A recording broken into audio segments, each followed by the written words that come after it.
Kryptonian lands on Earth, and the first thing she does is steal from Batman and freaking blow up his boat. That's the start of Batman Superman Apocalypse. This movie is about, well, this Kryptonian landing and Superman realizing, wait, I think this might be my cousin. And in the same breath, Darkseid is like, wait a minute, there's a new Kryptonian girl out there who doesn't really know much. I can still manipulate this person and turn them into one of my most powerful soldiers. These 2 points basically summarize the kickoff of this movie. Look, this is branded as a Superman and Batman movie, but to be honest, this entire movie is essentially a Supergirl origin story.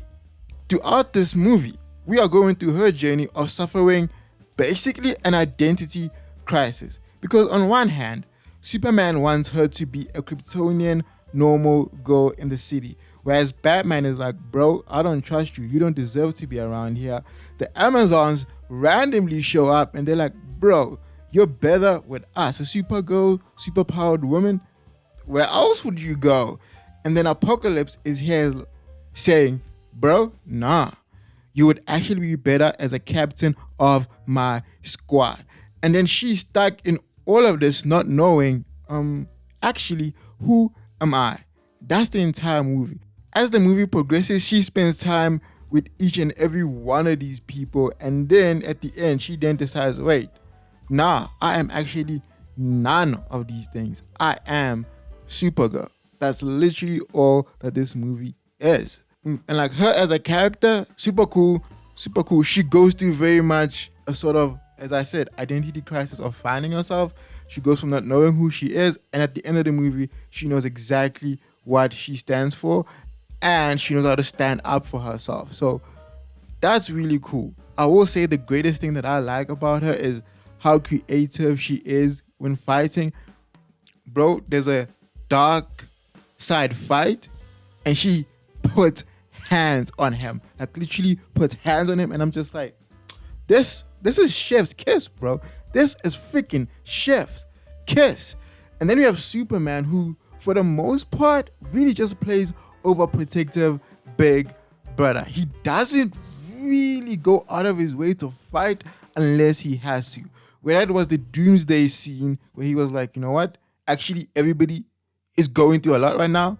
I'm gonna handle this. Oh, and he was fighting his cousin, and he's like, actually, let me lock in.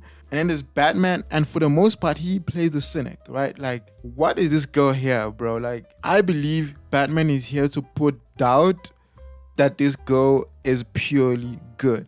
He is the thing that makes you think, wait, what if this girl isn't this perfect little Supergirl or whoever, and she actually has a dark side, and she could be a problem. Even the way they portray her, this girl is so strong, like she has the potential to be stronger than Superman. So you're just wondering, hey, if she goes bad, what if? I think that's the role Batman plays in this movie. And then there's Darkseid, bro, who for the most part just wants the girl to be his slave. And that's really it. And he does get that, but for the most part, he literally plays a super laid back role until the very end where he's like, fuck, actually no, Superman, you need to. But all in all, to be honest, he doesn't do anything that I haven't seen before. From, oh hey, Darkseid is here, then literally same thing, same script, not surprised. I got what I always get from him. It's like nothing too great, nothing too bad. He's just, yeah, good villain, good antagonist for Superman. Now let's speak about like the animation quality here. Honestly, it's pretty good, but it is very much textbook DC.